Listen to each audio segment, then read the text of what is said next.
آیات قرآنیہ کی تلاوت اگر تبرکاً بھی کی جائے تب بھی، اور اگر اس نقطۂ نظر سے کی جائے کہ بھئی ہمیں اسی آیت کے نور میں آگے سفر طے کرنا ہے۔ قرآن مجید کی آیتیں سب نور پارے ہیں۔ قرآن مجید بے جان حرفوں کا مجموعہ نہیں ہے۔ قرآن مجید ایک زندہ کتاب ہے اور زندہ کرنے والی کتاب ہے۔ خود زندہ ہے اور زندگی عطا کرتی ہے۔ قرآن مجید زندہ وجود ہے اور زندگی بخش ہے۔ تو اس کے نور میں اگر زندگی بسر کرنی ہے تو پھر غور کرنا ہوگا۔ یہ آیت کریمہ آیہ شہد اللہ بہت مشہور آیتوں میں سے ہے، یعنی ذکر و ورد کے لیے بھی تجویز کی جاتی ہے یہ آیت، بزرگان تعلیم کرتے ہیں۔ فکر اور عمل کے لیے تو ہے ہی ہے پورا قرآن، صرف ذکر و ورد کے لیے نہیں ہے، فکر و عمل کے لیے ہے۔ لیکن مقام ذکر اور ورد میں بھی اس آیت کے تعلق سے ایک بات یہ بتائی گئی ہے، علماء، فقہاء، بزرگان، عرفاء، سبھی ہر طبقے سے تقریباً بزرگان نے یہ بات بتائی ہے کہ یہ آیت شہد اللہ مختلف مواقع ہیں اس کی تلاوت کے، ہر نماز کے بعد تلاوت کرنی چاہیے، اور اگر سونے سے قبل، یعنی جب آپ وضو کر کے سونے کے لیے بستر پر جائیں اس وقت اگر اس کی تلاوت کریں اور روز کریں، پابندی کریں۔ اصل چیز ہے کسی بھی عمل کو لگاتار بلا ناغہ انجام دینا۔ تو کہتے ہیں کہ جب روز محشر اٹھے گا وہ شخص تو پروردگار اپنے فرشتوں سے کہے گا اس شخص کے اور میرے درمیان ایک عہد ہے، اس کا حق میں ہی ادا کروں۔ تو گویا یہ ایک عہد توحید ہے، یہ رشتہ توحید کو مستحکم کرنے والا عہد ہے، یہ حضرت حق سے، رب الارباب سے، پروردگار سے رشتے کو مستحکم کرنے والا ایک عہد و پیمان ہے۔ اور اگر بندہ روزانہ یہ عہد و پیمان دہراتا رہے تو روز محشر اسے یہ انعام ملے گا کہ فرشتے حیرت زدہ رہ جائیں گے جب حضرت حق کی خود آواز آئے گی کہ اس بندے سے میرا ایک عہد و پیمان ہے اور میں ہی اس کا حق ادا کروں گا۔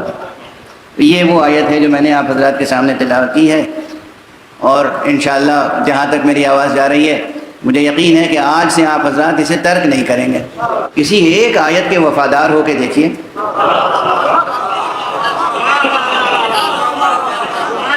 پورے قرآن پہ تو ہم سے آپ سے کیا عمل ہوگا، کسی ایک آیت سے تو وفاداری کا حق نبھانے کی کوشش کیجیے، پھر دیکھیے وہ آیت، اس کا ذکر، اس کا ورد، اس پر عمل کرنے کا جذبہ، اس کی بنا پر آپ کے توفیقات میں کیسے اضافہ ہوگا۔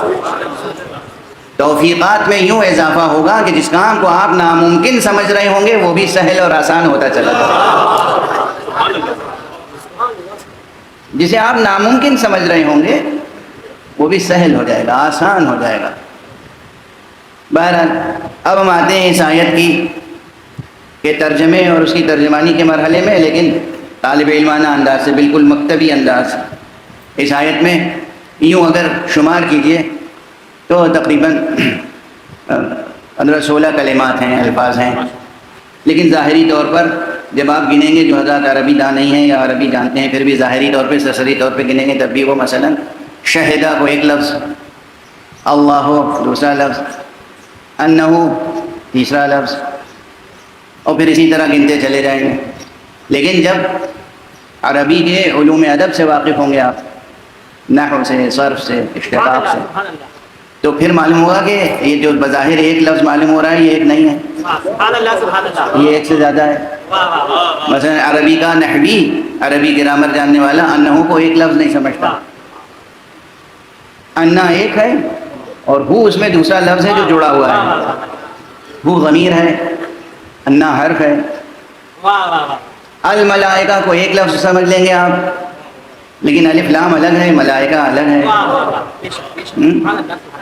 تو اسی طریقے سے پھر تعداد بڑھتی چلی جائے گی۔ تو بہرحال یہ میں نے اشارہ کر دیا۔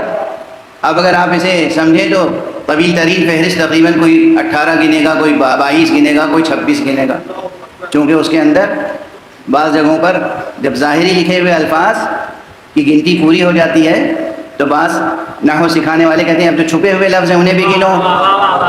مثلا شہدہ میں ضمیر ہے وہ چھپی ہوئی ہے، ضمیر ہوا ہے اسے بھی گن لو.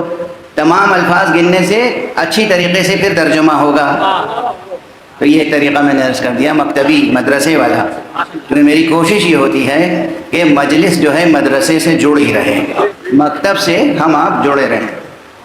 تو یہ ایک طریقہ ہوا. لیکن اب وہ تمام نحوی اور جسے کہتے ہیں بالکل ابتدائی مبادیاتی بحثوں سے آگے نکل کے جب گنیں گے تو میں آپ کو بتا دوں کہ اس آیت میں تقریباً 12 سے 14 کلیدی کلمات ہیں. انہیں اگر ہم حل کر لیں، اور انشاءاللہ کوشش ہوگی کہ ان 9 مجلسوں میں حل کر لیں، تو مضمون آیت کا نکھر کے سامنے آئے گا.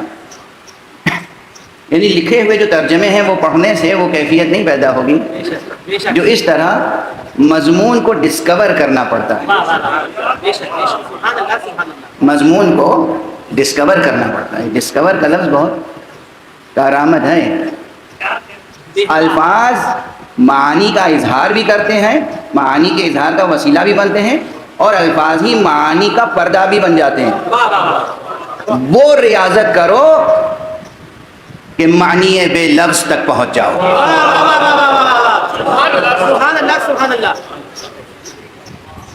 یہ ذہنی ریاض بہت ضروری ہے کہ ہم آپ معنی بے لفظ تک پہنچ جائیں.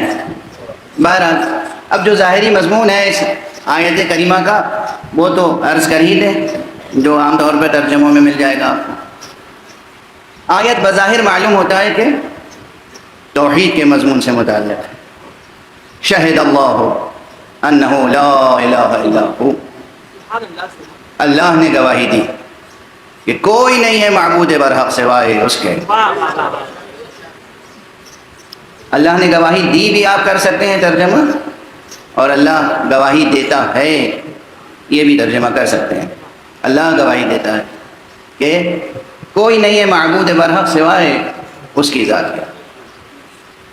والملائکۃ، اور اللہ کے خاص ملائکہ. یا لفظ خاص ہٹا دیجیے، اختیار ہے ابتدائی مرحلے میں، جہاں اختیار سلب ہوتا ہے وہ آخری مرحلہ ہے. اور اس کے ملائکہ گواہی دیتے ہیں. وہ اولو العلم، اور وہ گواہی دیتے ہیں جو اہل علم ہے.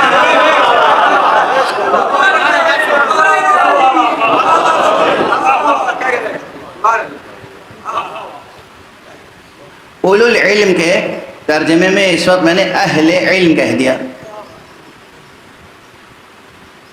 لیکن اولو العلم کے معنی میں ترجمے میں عام طالب علم شریک نہیں ہو سکتے.